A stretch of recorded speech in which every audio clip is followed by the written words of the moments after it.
Hello students, welcome back to organised knowledge channel. आज की इस वीडियो में बच्चों हम डिस्कस करेंगे worksheet number 21 for class 7th विज्ञान की। बच्चों ये वर्कशीट है जो आपके लिए 11 दिसंबर 2020 के लिए शेड्यूल की गई है। आज की वर्कशीट में बच्चों हम पढ़ेंगे मानव में पाचन। चैप्टर 2 हमारा कंटिन्यू है, प्राणियों में पोषण।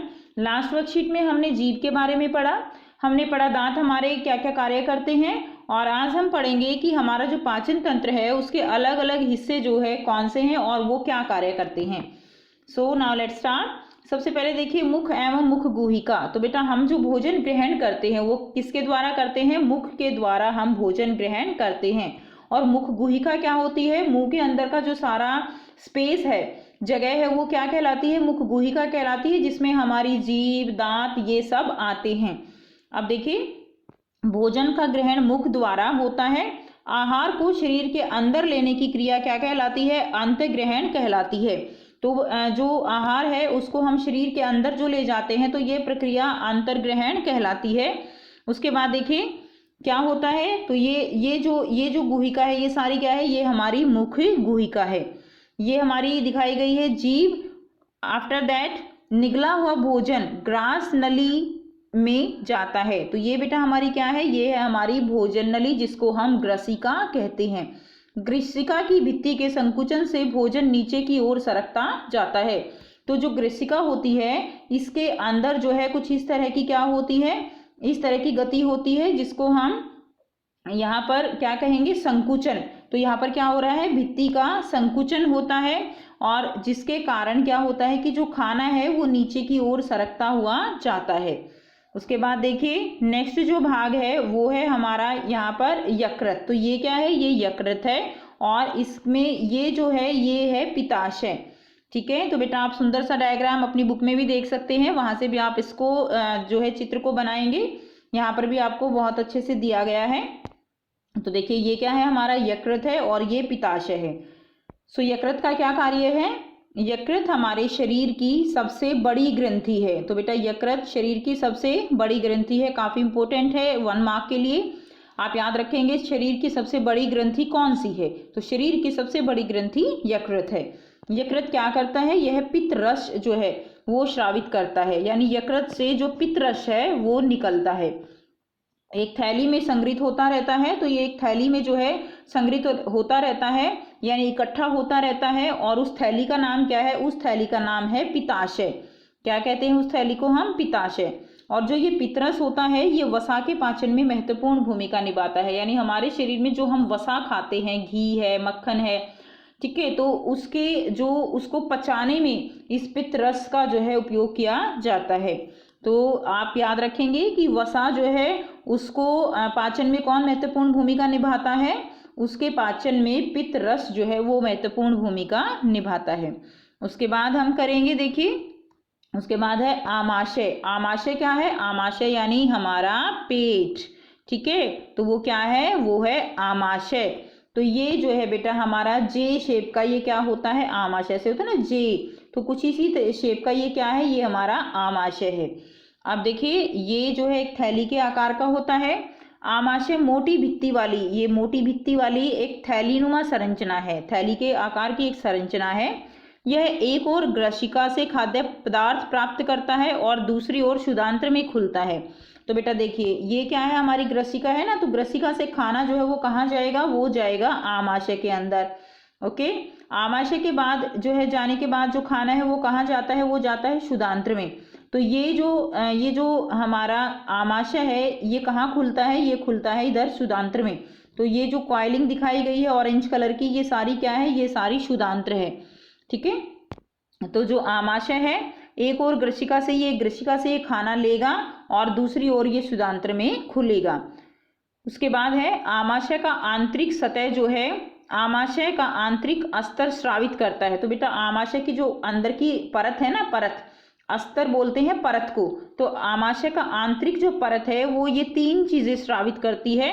सबसे पहला क्या है? श्लेष्मा। क्या है ये? श्लेष्मा। दूसरा है पाचक रस, और तीसरा है हाइड्रोक्लोरिक अम्ल। तो अब इनको आप थोड़ा सा समझेंगे। तो देखिए श्लेष्मा क्या है? पाचक रस जो है और हाइड्रोक्लोरिक अम्ल, ये 3 चीजें हैं। श्लेष्मा आमाशय के आंतरिक स्तर को सुरक्षा प्रदान करता है। तो श्लेष्मा एक जेली जैसा पदार्थ होता है, ठीक है, गाढ़ा गाढ़ा पदार्थ होता है जो आमाशय होता है, इसकी अंदर की जो सतह है, जो ये श्लेष्मा है, ये इसको सुरक्षित रखता है आमाशय के अंदर की सतह को। दूसरा है पाचक रस। अब जो आमाशय है इसमें पाचक रस जो है वो निकलते हैं, यानी भोजन को पाचित करने वाले रस होंगे, और ये क्या करेंगे, ये प्रोटीन के जो पदार्थ होते हैं उनको सरल पदार्थों में विघटित कर देता है। यानी जो प्रोटीन होता है वो भी हमें वो भी हमारा जो क्या होता है, पाचित होता है, और उसके पाचन में जो ये पाचक रस हैं वो बहुत ही हेल्पफुल होते हैं। अगला है हाइड्रोक्लोरिक अम्ल। तो बेटा हाइड्रोक्लोरिक अम्ल, जैसा कि नाम से ही पता चल रहा है कि ये एक अम्ल है, लेकिन ये बहुत ज़्यादा जो है आप कह सकते हो नुकसानदायक हमें यहाँ नहीं है, और इसके नुकसान से बचने के लिए ही श्लेष्मा काम करता है। अम्ल क्या करता है, यह अनेक जीवाणुओं को नष्ट कर देता है जो भोजन के साथ वहाँ तक पहुँच जाते हैं। तो जब हम खाना खाते हैं, कई बार हम बिना हाथ धोए खाते हैं, या खाने के साथ भी जो जीवाणु होते हैं वो हमारे शरीर में प्रवेश कर जाते हैं। तो हाइड्रोक्लोरिक अम्ल क्या करता है, हाइड्रोक्लोरिक अम्ल उन सभी जीवाणुओं को नष्ट कर देता है जो भोजन के साथ यहाँ पहुँचते हैं।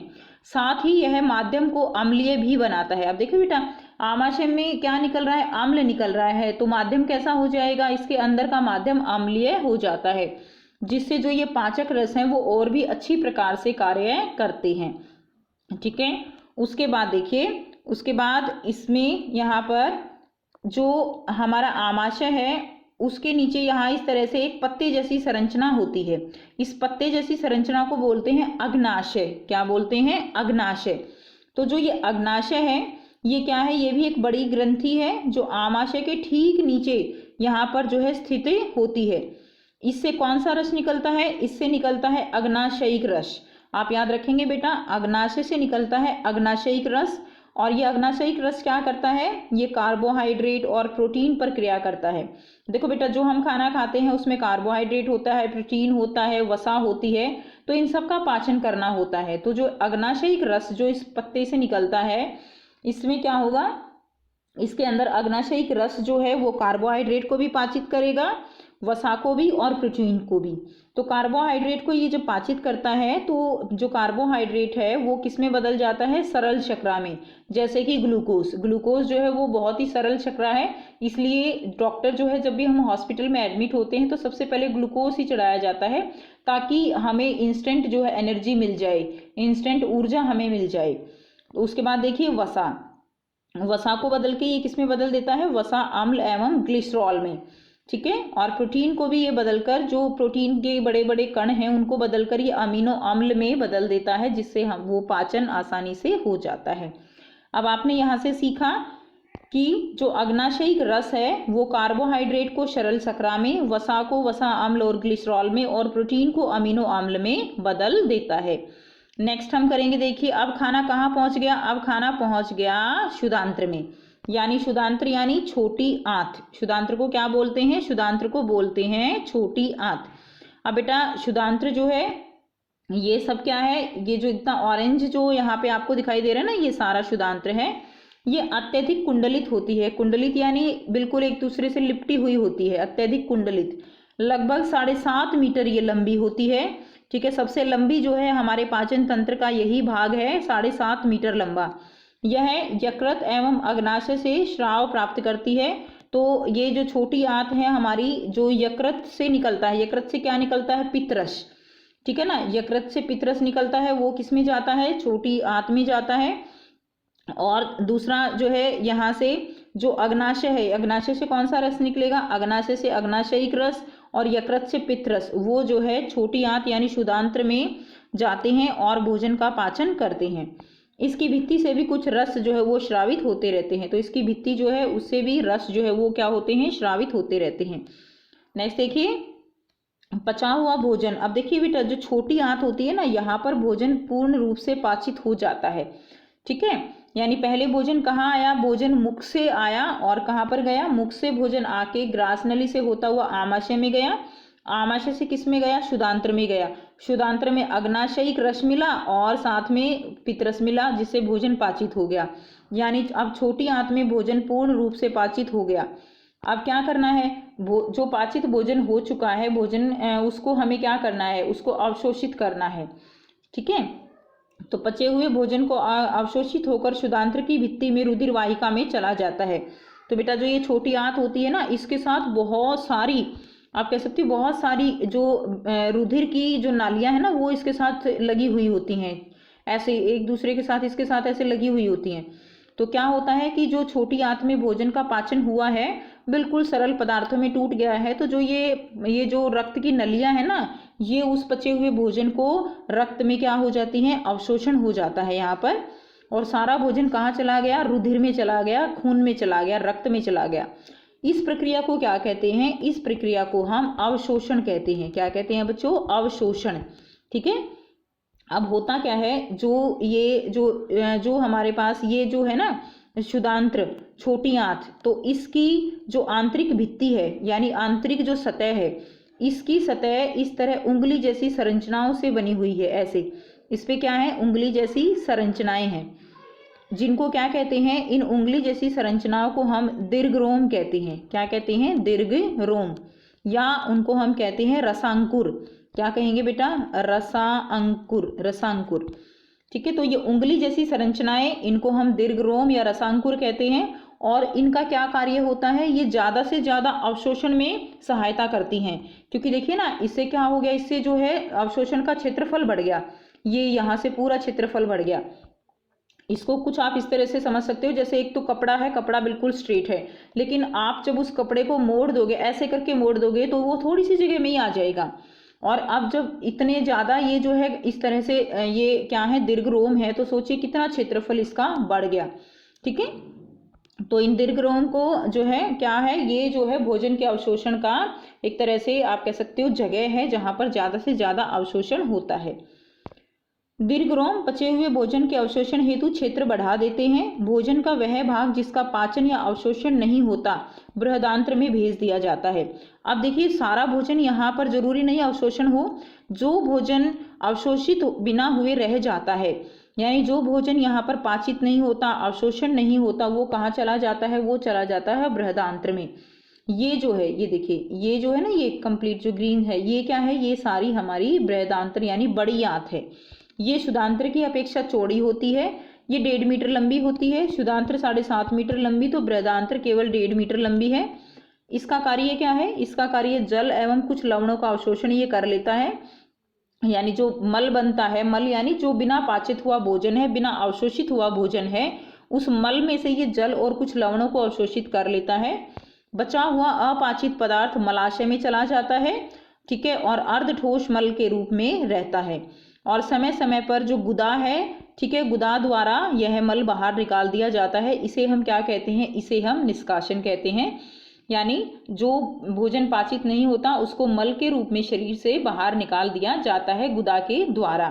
तो ये पूरी प्रक्रिया है बेटा कि किस तरह से भोजन का पाचन हमारे शरीर में होता है। अब हम करेंगे इसके प्रश्न उत्तर। पहला क्या है, यकृत का क्या कार्य है। तो बेटा आपको यकृत का कार्य लिखना है, तो देखिए यहाँ से आप लिखेंगे, यकृत शरीर की सबसे बड़ी ग्रंथि है और यह पित्तरस स्रावित करती है। तो बेटा ये वाला आपका प्रश्न 1 का उत्तर हो जाएगा। ठीक है, अब करते हैं हम प्रश्न 2। प्रश्न 2 क्या है, पाचन तंत्र में कौन से भाग द्वारा ये क्रियाएं संपादित होती हैं। तो पहला है जीवाणु नष्ट करना। तो बेटा जीवाणु नष्ट करना जो है कहाँ होता है, जीवाणु, आपको भाग कौन से भाग द्वारा ये लिखना है, तो आमाशय। आमाशय में क्या होता है, जो आमाशय में हाइड्रोक्लोरिक अम्ल है वो क्या करता है, वो जो है जो जीवाणु हैं उनको मारता है। तो एक आप आंसर लिख लेंगे बेटा आमाशय, ब्रैकेट में आप HCl भी लिख दीजिए, हाइड्रोक्लोरिक अम्ल। ठीक है, इससे आपको और भी अच्छे से याद हो जाएगा। तो आमाशय वो भाग है जहाँ पर जीवाणु नष्ट होते हैं। बी है बेटा भोजन का संपूर्ण पाचन। तो हमने बताया भोजन का संपूर्ण पाचन कहाँ होता है, भोजन का संपूर्ण पाचन शुदांत्र यानी छोटी आंत में होता है। आंसर हो जाएगा शुदांत्र। तो बेटा आप साथ साथ कॉपी में लिख लीजिए। नेक्स्ट देखिए प्रश्न 3 है, दीर्घ रोम अथवा रसा अंकुर किन्हें कहते हैं। तो दीर्घ रोम अथवा रसा अंकुर किन्हें कहते हैं, तो ये वाला आंसर लिखेंगे आप प्रश्न 3 का। शुद्धांत्र की आंतरिक भित्ति पर अंगुली के समान उभरी हुई संरचनाएं होती हैं जिन्हें दीर्घरोम अथवा रसा अंकुर कहते हैं। तो ये आपका प्रश्न 3 का उत्तर हो जाएगा। प्रश्न 4 है, मानव पाचन तंत्र का एक स्वच्छ नामांकित चित्र बनाइए। तो बेटा यहाँ पर देखिए बहुत अच्छे से आपको चित्र जो है ये दिया गया है, आपके एनसीईआरटी बुक में भी ये चित्र दिया गया है, आप इसको वहां से भी ड्रॉ कर सकते हैं आसानी से। ठीक है, तो ये चित्र आपको क्वेश्चन नंबर 4 में बनाना है। सो ये थी बच्चों आपकी आज की विज्ञान की वर्कशीट। और अगर बेटा वीडियो अच्छी लगी और समझ में आया है तो वीडियो को लाइक शेयर जरूर कर दीजिए, चैनल को सब्सक्राइब भी कर लीजिए। And thanks for watching, have a nice day.